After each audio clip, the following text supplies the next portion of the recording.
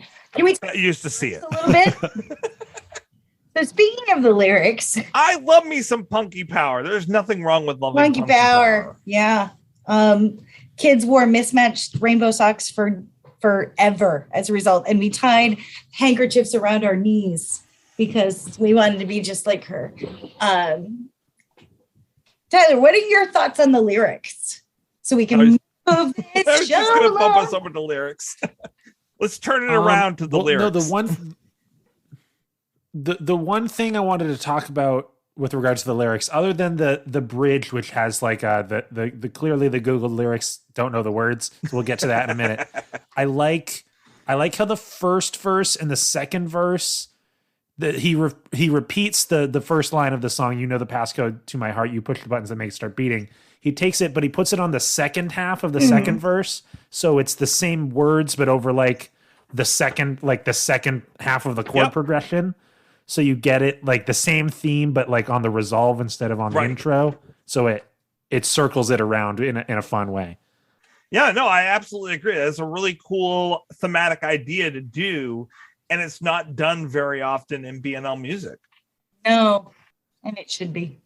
But it's on the tip of my tongue where another time where they do There it, is though. I'm another sorry. time they do it, and I can't think of it either. Oh. I'm thinking of like an old apartment, how in like the broke into the old apartment, but then at the end it comes around, but it's like Right. It's like doesn't feel like they went back to the chorus, but it's the same words again. I'm looking at the lyrics on Google, and I'm looking at the lyrics on the sheet. Oh, yeah. Whoa, way off. Google, fix that. Well, what about this thing? What about this thing where it changes from being about a phone passcode to being about a car? You turn the key that makes me drive. You make me feel alive inside. Yeah, he's kind of mixing metaphors a little bit. But you get the point. I mean, I have a push start car. I mean, he does it earlier than that too, when he starts talking about the fact that she's sending him a message that makes him happy. Like back when that was written, you know. But that's still like a text message. Yeah, but it's not like, a passcode. But it's like if around a phone. Well, and then you have beating like a carnival drum, beating like the midday sun. So, you know, he's kind of going all around the metaphors a little bit. So we get this bridge lyric, which I think is the offender here that we're talking about. That's pretty, yeah. The correct lyrics are, as the days go by, there are more problems to solve. Yeah. But when you're around, they all dissolve. Yeah, this is definitely wrong because you can't say all problems dissolve, but when you're around, they all dissolve. So yeah, right. That can't be right. But that also, like, I like that, like the fact that, like, yeah, guess what? As life goes on, we come against more and more problems. But you being here next to me helps them to dissolve instead of resolve. Interesting choice there, Kevin. Diesel. Right. Yeah, it's fun to find rhymes when you're writing a song. You're like, oh, to solve, dissolve. Like, oh yeah, I think people won't get mad at me if I do that. Yeah. And I like that rhyme. I just would have gone with resolve instead of dissolve, but. Like all of a sudden he's taking chemicals to his woman, but no, he's taking chemicals to his problems, which is how you should face your problems. Oh, okay. Yeah, you face your problems with chemicals like lye and a little bit of bleach, especially for the floor. Have I been watching a little bit too much You lately? Possibly. Yes. I was thinking about Breaking Bad. Yeah. I've been watching a little bit too much crime stories at this point. Too much Dexter. I know that the lines are corny and I love them anyways. I know, me too. There's nothing wrong with corny. Like the beating like the carnival drum, like the midday sun, just like, I don't know why it makes me so happy, but it does. Like the idea of the sun beating down on you should not make you happy, but at the same time it does. Better to have a midday sun than a hidden sun. Yes, definitely. And isn't it interesting though that Hidden Sun was written in a very different time in Kevin Hearn's life, and he's so much stuff. Well, not really. Kevin? Because he did in both situations, he had just come back from a set of cancer treatments. Well, no, I mean, he was really young at that point, and Hidden Sun was a very different thing. And now he has a daughter. And that's why I kind of feel like this is an homage to his daughter. I really do. 1999 is a very different time than 2015. Yeah, very much, especially for, again, he's coming back from cancer, but like the first time he seriously could have died. And had treatments in place for him the second time that tended to work quicker and they knew how to approach it. But I'm talking about like he was single then, just kind of coping. He was just getting famous with, I mean, the band was hitting famous time around with Stunt. And now this time he's older and reflecting. And I really think that this is, I don't know if it's a love letter to his former girlfriend or if it's more for his daughter. And I like to think it's for his daughter. I think maybe it started out for his daughter, but then it was kind of rewritten to be more of a love song after that because of the line about the message.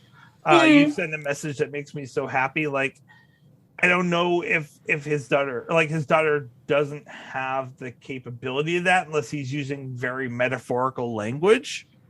Oh, okay. Yeah, I see. Yeah, I see what you're saying there too. I think it was like originally about his brother, but then it changed it out to be like about a relationship. No, I'm thinking of the wrong song. Sorry. The most cliche line in this whole song, of very cliche lines, "You are the love of my life." That is a very 80s cliche. It's a strong statement. Yeah. However, it really works here. I don't dislike it. Normally, I hate those cliche lines like that, and I love it. I'm sorry.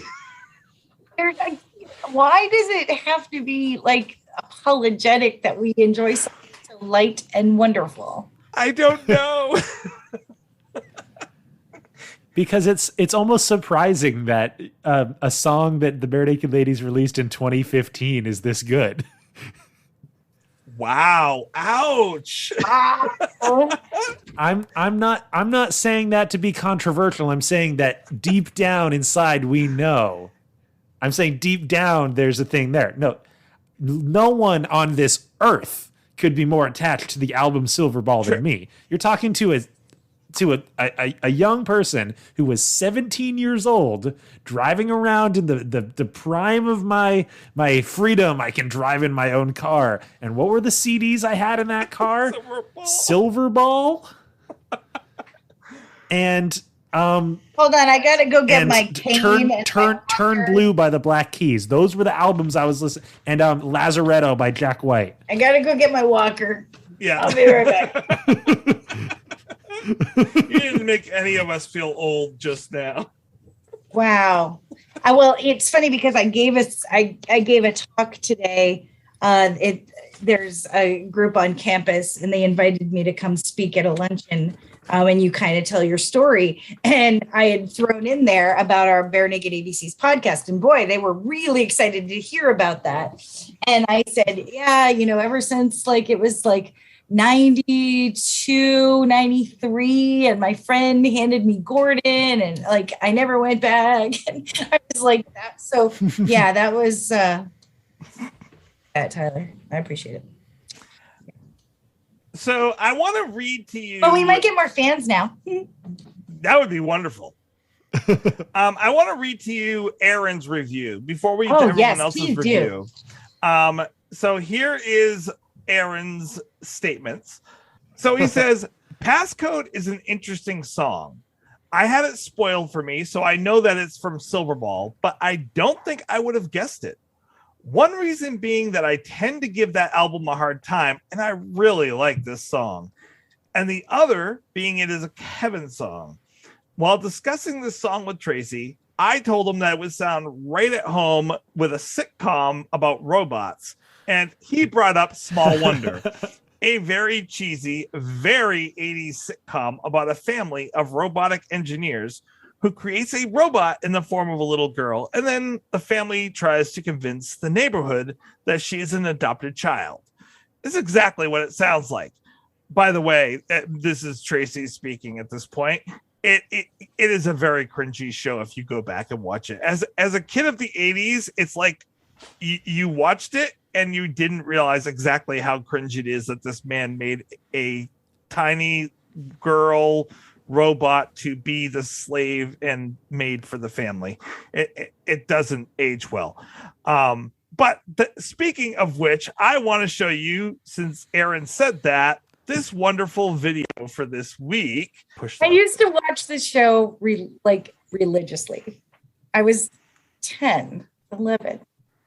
I remember it being 10 years old as well.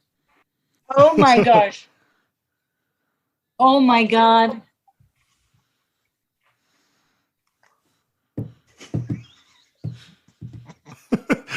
Oh my God, it's the 80s thing where they smile at the camera. Oh my God.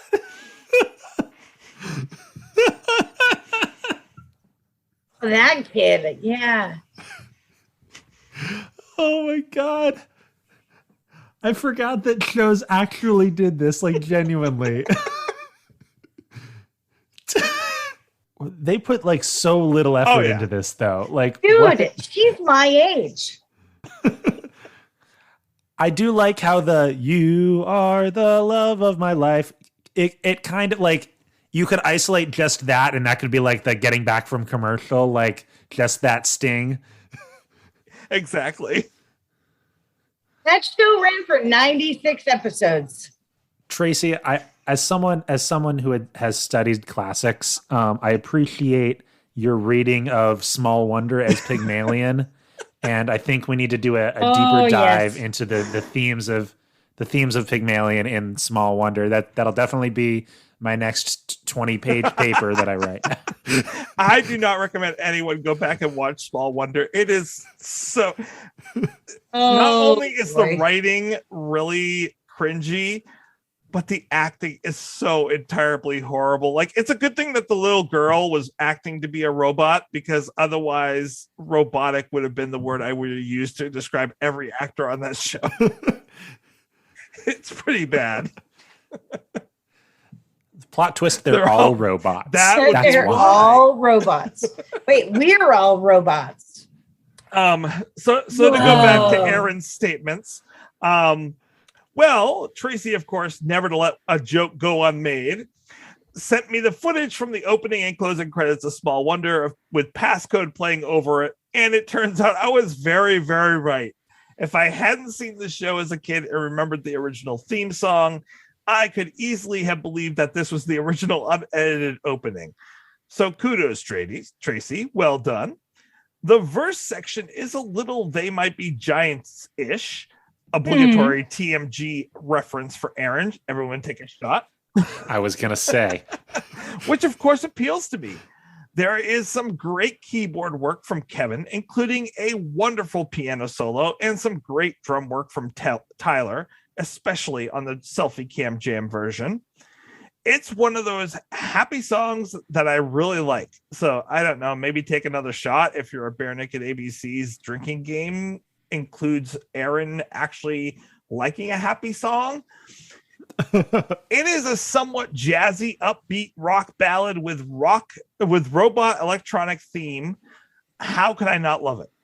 It's just so unabashedly positive and romantic and happy and sincere.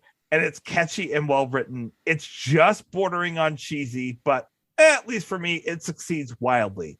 I would definitely include this song on my best of playlist. So Kevin, we know you listen. Please come on the show. Well done, sir. Hats off to you.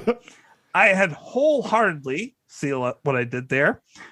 I wholeheartedly award Passcode 3.5 whatevers out of 5.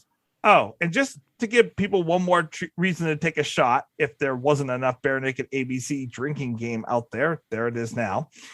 I'm going to make an obscure reference. It was Tracy who brought up Small Wonder, but I was originally thinking of Heartbeeps, the 1981 romantic sci-fi comedy in which Andy Kaufman and Bernadette Peter play robots who fall in love. So if anyone wants to look up that one and wants to one up Tracy, make a music video and send it to the show and show us what you've got. Oh, wow. My goodness. Thank you, Aaron. They really made movies in the 80s. They did. Oh my gosh. If you have not seen this movie, I looked it up before while we were waiting. That's when you came on, Tyler, and I was watching and I'm like, oh my gosh, this is exactly what you would think if I told you that Bernadette Peters and Andy Kaufman did a robots movie that was a rom-com. I have to go out and watch this. Crazy. Crazy. So we know what Aaron thinks of this song. why don't we discuss what we think of this song? I'm going to recommend that we give this song, how many heartbeats do you give this song? Pretty clever. That is clever. We could give it problems to solve. I love it. How many problems to solve? I like it, actually. We're going with that. And so the more problems to solve you give it, the better the song it is, because it can solve more of your problems. Exactly. Not to mention that now Google's going to mess up our rating system on its spreadsheet.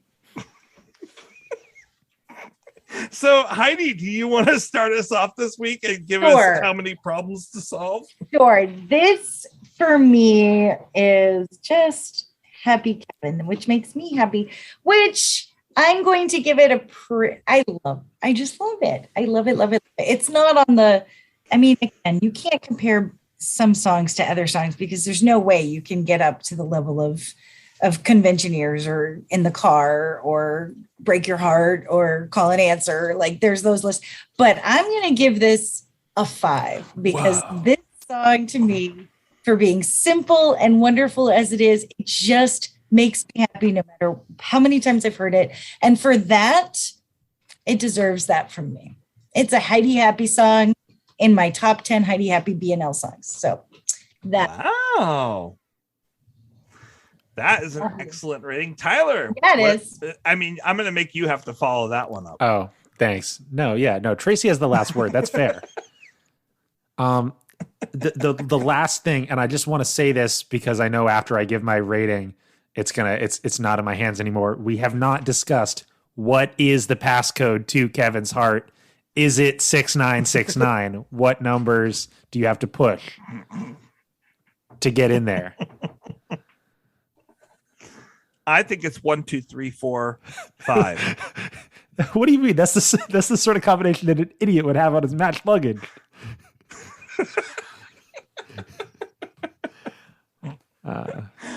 Now I'm going to have to change my luggage combination. Heidi, do you have a thought on what Kevin's passcode is? Kevin would probably keep it simple, or he'd do like something like a 1-4-5-1, like a progression thing. We do the progression of the song. I like that. That's clever. That. Wait, does he even have numbers? Like, does Kevin have an iPhone, or does he have one of those Androids where you have to like draw a shape out on the lines? I have an Android and I have numbers. Oh, I think he would go with the face, and he would go with the pattern, like you said, and it would be Havana's face. Or maybe it would be Havana, but in numerical code. That's a lot of zeros and ones. I'm putting my vote in for 6969 because that's the only true passcode that anyone ever needs. What a lovely sentiment. 8008. Wait, 5. now 80005, right? No, 8005. 80085. You know what that I can't believe is? I'm having this discussion. I prefer Right? I prefer 5318008 myself. I get it. Anyway, so I also love this song and I love Silverball. I didn't say it, but when before I joined the Zoom, I was doing dishes, and that took me like 8 to 9 minutes, and so I listened to the song like 3 or 4 times in a row while I was doing dishes, and it did not get on my nerves. No. So, I was, I didn't know Heidi was going to go strong with a 5. I was hovering around the 4.3 region, but I'll give it a 4.5. That happy. It makes me that happy. It makes me happy. And just because Kevin, like, he deserves a song that high. Yes, he does. He does. Granted, Hidden Sun is like up there for me too. So it's an amazing song, but it's not happy like this one. No, like, this would be. You said it's your Muppet song. And not only that, I could see, how like Weezer has done Muppet songs and Ben Folds has done Muppet songs. This should be Kevin's Muppet song. Like, Yeah, this it totally would be the Muppets like bouncing and Yeah, singing. B&L is the perfect vibe for the Muppets too, and not in like an ironic way. Like they get it, and they're the right level of fame for where the Muppets are now too. So we know, like, yeah, we're 7 years late, guys, but you need to make a Muppets video of this song. It's a requirement. So, Stefan, tell me what you thought of Passcode. If you've seen like Guardians of the Galaxy 2, you know, the introduction song, I don't know what it's called, but it's got like that solid dun dun dun dun dun, you know, that kind of beat. Yep. I think it's got a very similar beat to that. And very simple, very straightforward. I kind of like the song because I liked the instrumental aspect of it.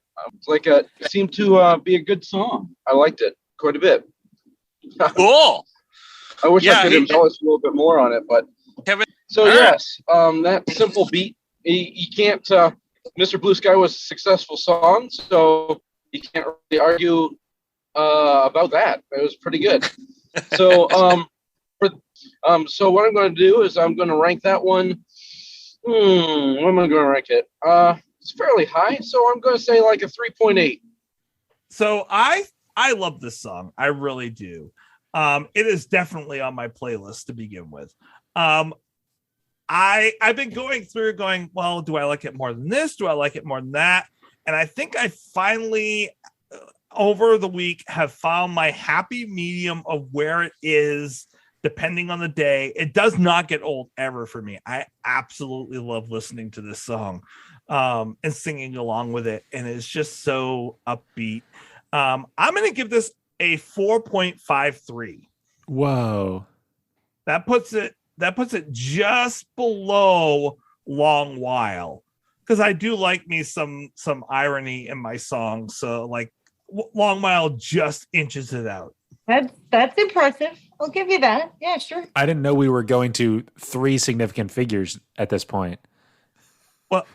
Well, I mean, we're on song number 197. At some point, I got to start breaking it down into the hundreds. Breakdown, go ahead and give it to me. No, that was earlier. Oh, sorry. We did that. Yeah. Wrong. The time right now is for the appearance. And this week's appearance is something that really brought me happiness and brought a smile to my face, which was a video that Kevin put online of him singing Summer in Siam by the Pogues. Oh my God. But he was singing it to Havana, who was right next to him. And the happiness. I saw that on his Facebook page. Yeah. Like her enjoyment of the song and his singing, just it melted my heart. And so like that is the appearance for this week. It has to be. Yeah, absolutely. It has to be. That's amazing. We need to start tweeting at Kevin to cover the Punky Brewster song. You every Oh my gosh, that would be perfect. Please do it, Kevin. Kevin, we know we love you. We know you listen. We love you. Please come on the show and cover Punky Brewster. Right, please. We would really appreciate it.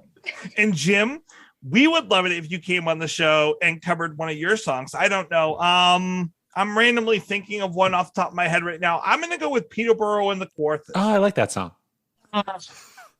I think that, matter of fact, if he could come on next week and cover that, that'd be perfect. That would be amazing. Because that's our song for next week. Well, and do you know what? I live right close to Peterborough, which is a town spelled the same way, which is the next town over from me. Yeah. Nice. Peterborough. I don't think they have any Kawarthas, though. No, I don't think so. But I've always liked that song, too. That's kind of a regional thing. It is a regional thing, I guess. All right. Apples. Jim, come down to Peterborough and sing Peterborough and the Kawarthas. Prunes and plums.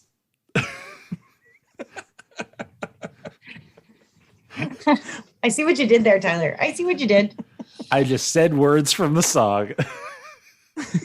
I know. Well, thank you so much for joining us, Tyler. Is there anything that you would like to plug? Thank you, Tracy and Heidi. I love to talk about Bare Naked Ladies, and I love to catch up with you guys every once in a while. So I appreciate you having me. As always, I need to plug my podcast that I do with my sister called Wildcat Minute, where we cover the High School Musical series 1 minute at a time. We are currently 54 minutes into High School Musical 2. It is fabulous. You can bet on it, etc., all the High School Musical jokes you could possibly make. If you want to find that, search up the Amateur Nerds podcast feed in your local podcast app, or just search up Wildcat Minute or my name. I don't know, that could work or not. Probably not. High School Musical, it's great, but not as great as BNL. Well, very few things are better than BNL. I was going to say like pizza, but then that would just be cruel. Yeah, that's just cruel. Yeah. Yeah, but not a cheese pizza. That's cruel. No. 2 guys, a girl, and a pizza place. That was pretty awesome, but still not better than BNL. No. Except for when BNL was on it. Then it was right. That was right there. But. All right, y'all. On that note, ba-dum-ba.